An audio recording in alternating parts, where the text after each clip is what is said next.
welcome back. We are about to do a lab. Woo! Okay. Since we're all in our own homes in various spots and times and stuff and have no lab at our disposal, you could, in theory, do this one at home. However, it's probably a little bit dangerous. You actually have all of the supplies that you need, with the likely exception of a piece of glassware that you can heat directly. You know what? Let's just go with no. You're not gonna do this at home. Unfortunately, if I could send you all Pyrex test tubes, and test tube holders, and you promise to not light anything else on fire, then you could. But let's just not. This whole lab is premised on the decomposition. Here's the fancy science. I'll do the fancy science first, and then the like normal talk. So it's all based on the thermal decomposition of sodium bicarbonate. What on earth does that mean? Okay, so burn it. You're gonna heat it up.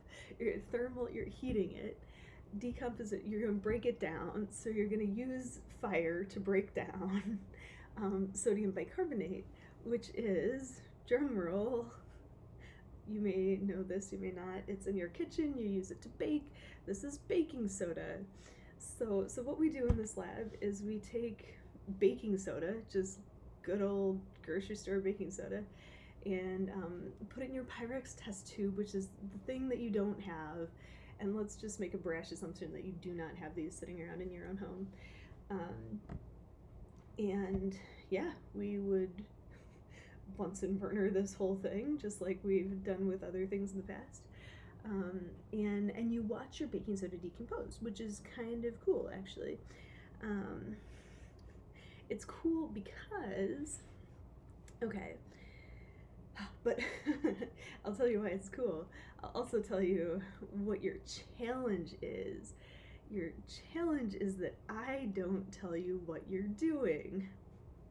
I tell you how to do it, but unlike a lot of labs, I don't give you the answer. Your challenge is to figure out the answer. So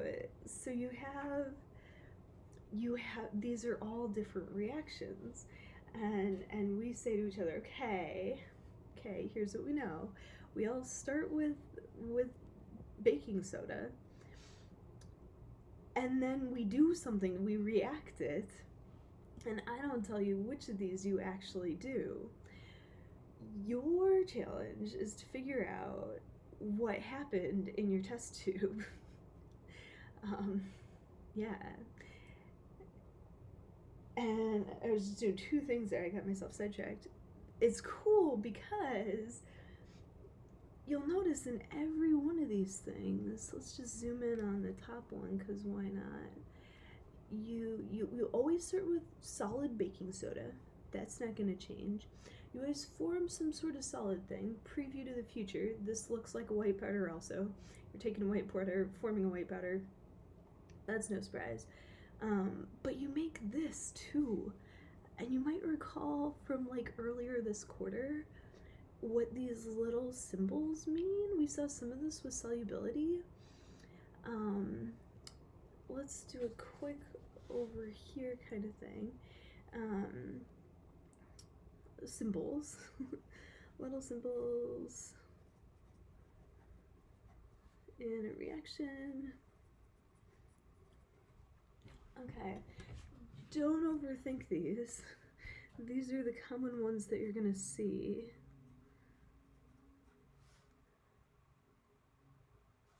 Here's a hint. And yeah, great. Go with it. There was a fourth one, and it wasn't plasma, even though you wanted it to be plasma. With the solubility, if it dissolves in water, we use the Spanish or Latin or whatever aqueous to mean dissolved. Okay, so those are the 4 common states of matter or dissolvedness that you're gonna see. Take that back over here. Take solid, make some gas. Every single molecule of baking powder turns into a little bit of solid and a little bit of gas. You make bubbles. You take this solid thing and you make all these bubbles, and it floats. It makes little wispy clouds of like bubbly gassy stuff. So every single molecule is producing gas. So every single molecule, like your product is sometimes kind of stuck to your gas because it just broke down into being a gas. You see all sorts of stuff kind of happen in this lab. It's the kind of lab where we had another one where I told you to kind of like click your test tube on your table a little bit to kind of like make the whole thing settle, because sometimes it floats, which is cool. There's all sorts of like funky stuff that happens when you break a solid into another solid and a gas. And unfortunately you can't do it, which kind of stinks, because some of these gases are also somewhat cool. As much as we all know that carbon dioxide is causing global warming and a huge problem, it's also what you exhale. Me too, all of us, we're animals, we exhale carbon dioxide. But it has some interesting properties. If you have a bunch of carbon dioxide in a test tube, you can play with it. Well, I'll show you lots of videos of playing with different gases in the gas unit. We usually do this too. Chemists like fire, we tend to stick fire into things. So carbon dioxide, if you try to light carbon dioxide on fire, it doesn't work. It goes and like unignites. What do you call it when it exhausts? There's a word. Should have thought the word. But so you stick fire into a test tube of carbon dioxide, and it like it out the fire. That's the best I'm gonna do. Which is different from some of these other gases that we might play with in the future. But you can test for them. You can we call it a glowing splint. I would usually teach you how to make a glowing splint and put your glowing splint into your gas and see how your gas responds. Each gas responds differently. Carbon dioxide responds differently than oxygen, which responds differently from oxygen, unsurprisingly. So we can do some tests on your gas to figure out, like if we can explore which gas you made, you'll notice that all of them make gas, all of these reactions that you're starting with. And again, your key to figuring out what is a gas and what is a solid is these little letters. So anything that has a little G after it is a gas. Anything with a little S after it is a solid. I'll leave you with this question mark. Are there liquids that form in this one? You'll watch a lab video, so make some observations. She's gonna start with 2 grams of baking soda. We would usually start with more like 5. When we do it, I'll say weigh your test tube, put in a bit of baking soda, weigh it again, and that's the amount that you start with, is the amount of baking soda you start with. Like you weigh it and that's your amount. She starts with a little bit less than we would. You'll see a little bit less of this bubbly stuff. That's okay. You'll see some of the cool gas reactions anyways. Trying to think what else I want to tell you right now. Because she's going to walk you through kind of how the lab works and what you're observing for, and in both of ours, she does the same lab that I do. Your challenge is, which of these 4 reactions did you actually do? She's going to give you slightly more hints than I typically would, but that's cool. Whatever, we'll go with it. And some of you pick up on all of this anyways. I think that's all. So what you're going to do here is I'll link you this PDF. are invited to but not obliged to print it. You do not have to copy this by hand. Like, don't spend your time doing that. But do read it so that you know what's going on, or at least kind of glance through it. The video will walk you through the same stuff also. She's really good about showing you your tools and whatnot, which is great. Yeah, you measure out some baking soda, you put in your test tube, your thing you're gonna thermally decompose it in, bring up the temperature. You can overdo this one, but you don't have to worry about that. You're gonna watch this on your computer. We don't have to worry about you breaking down your product. And usually you do all of this on your own. Instead, you're gonna watch it, and she'll tell you how much product she makes in the end. And here's where your challenge kind of really begins, and that is, here's your 4 reactions. Just pull them from this page, same exact 4 reactions. And your challenge is to start with the amount that she starts with. So you're gonna have some amount of grams of baking soda. Baking soda is NaHCO3. You'll also hear it called sodium bicarbonate. Why HCO3 1- is bicarbonate is an antiquated answer at best. I'm not gonna go there right now. So you'll start with the amount that the video starts with. You're gonna solve that. For the mass, we're big humans. We put things on scales. We're gonna figure out the grams of the solid product. So look at your products. You're always gonna have some gas. That little G is gas. And some solid. So solve, let's just add this to your instructions. These are correct. Do a complete stoichiometry calculation for each reaction to predict how much product you'll make. Solve for the solid product, because the gas is gonna float away. Solve for the solid product. Okay, so find your solid product. In this case, you've got sodium hydroxide. Okay. We would do that for all 4. So these are actually kind of quote-unquote just stoichiometry. There's no limiting reactant component to this. Well, there is. How many reactants do you have? You have only 1 reactant. You are decomposing. You're taking a big thing and breaking it into littler things. Week 1 types of reactions. So you're decomposing your 1 and only reactant. So technically this is your limiting reactant, but like, surprise, like your only reactant is your limiting reactant, if that makes sense.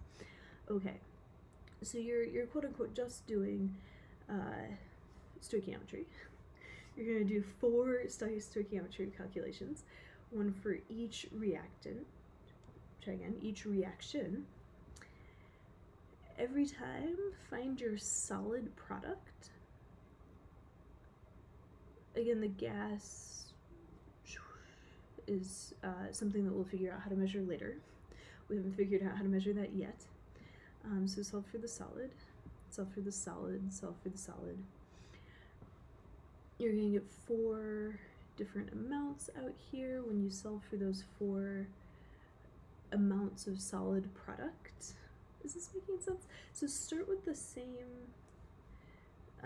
like whatever amount she starts with in the video is the amount of grams that you're starting with.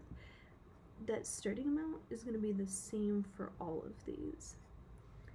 Because she only did 1 of these reactions. Your challenge is to figure out which of these reactions we're doing. So 3 of these are wrong and 1 of these is right. And how you're going to get there is you're going to solve them all for the solid product. Do your full 4 steps. So I'm not going to write this because this is also kind of your review for the week. If you want more review on stoichiometry, look at Monday or Tuesday of this week. I'll say it, but I'm not going to write it for you. So you're going to take your grams of your starting compound, convert those into moles of your starting compound.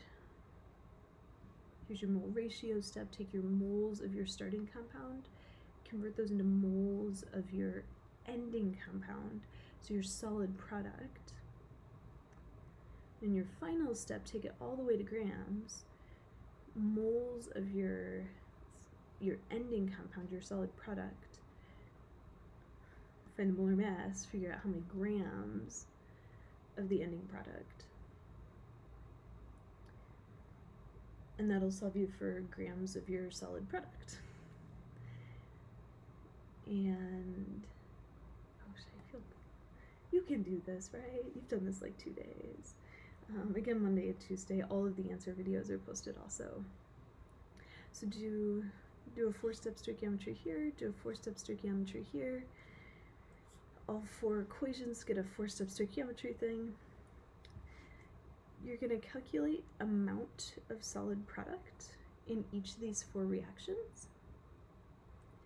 Compare that to the mass of the solid product she actually ends with. So she's going to tell you, you're going to put her product on the scale and say, this is how much product I actually made. You don't have to worry about the mass of the empty test tube. The mass that you start with goes in your start spot. Solve for the mass that you would end with if you were doing that reaction. So if we were doing reaction 4, you would start with a known amount. You would form, you're going to calculate that, what you would form.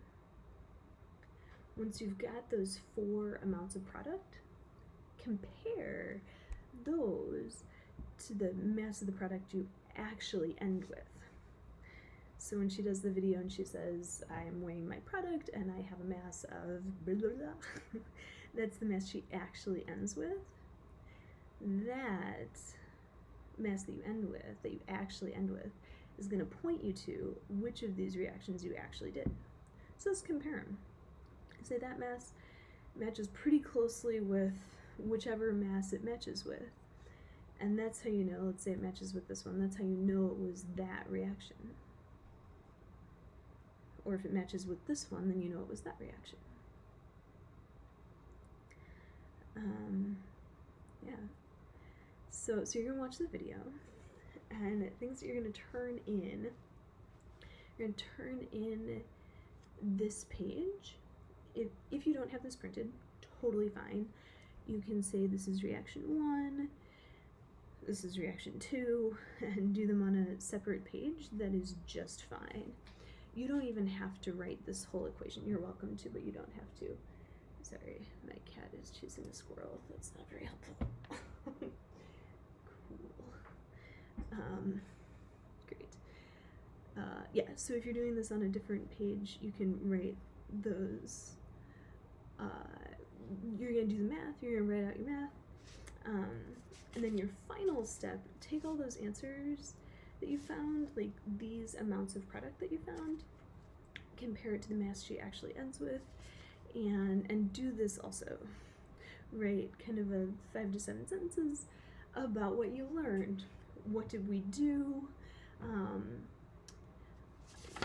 Here's what you're gonna write. You're gonna write, what did we do?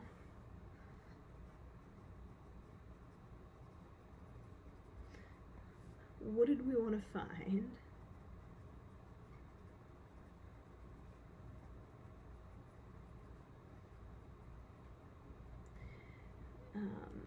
Okay, what do we do? What do we want to find? How did we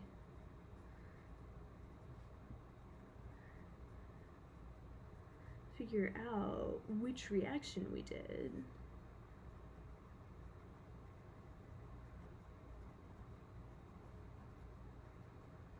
And then finally, which reaction did we actually do?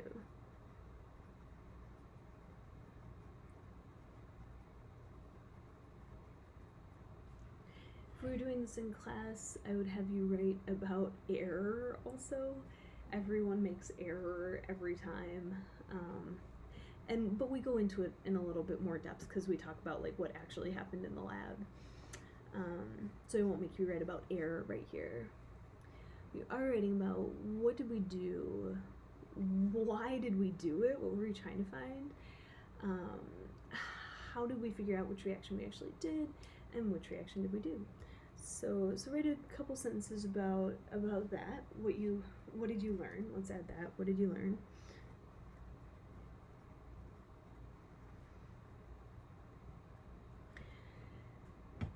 And that's that. That's what you're doing for today. You're doing for stoichiometry calculations, you're watching a video, writing a conclusion paragraph. And it's technically also a review day. It's a Thursday. We will have a kind of a week wrap up tomorrow. You'll be delighted to hear that a good bit of it is gonna be directly from this lab. So I'm not gonna make you do. I'll make you do one more limiting and excess reactant calculation. So part of your review guide is just gonna be plunking in these answers because you already did this work. I'm not gonna make you do more stuff like this. You will do one more limiting and excess reactant thing. Preview to the future. I'm gonna have you do a limiting and excess reactant thing where there are two products. I'm not gonna tell you which one to solve for because I want to make sure that you know that you are solving for one and not the other. You can choose.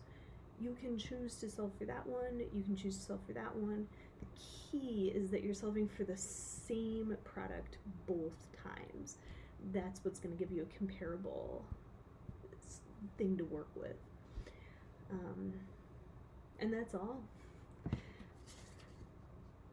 Oh, I did the answer key and the lesson together, or did I? No, I forget. Okay, anyways, what you're doing for today for stoichiometry, watch a lab, write a conclusion paragraph, plunk some of that into the review guide, do one more limiting and excess reaction calculation as a review. I hope that's not too much. See you soon.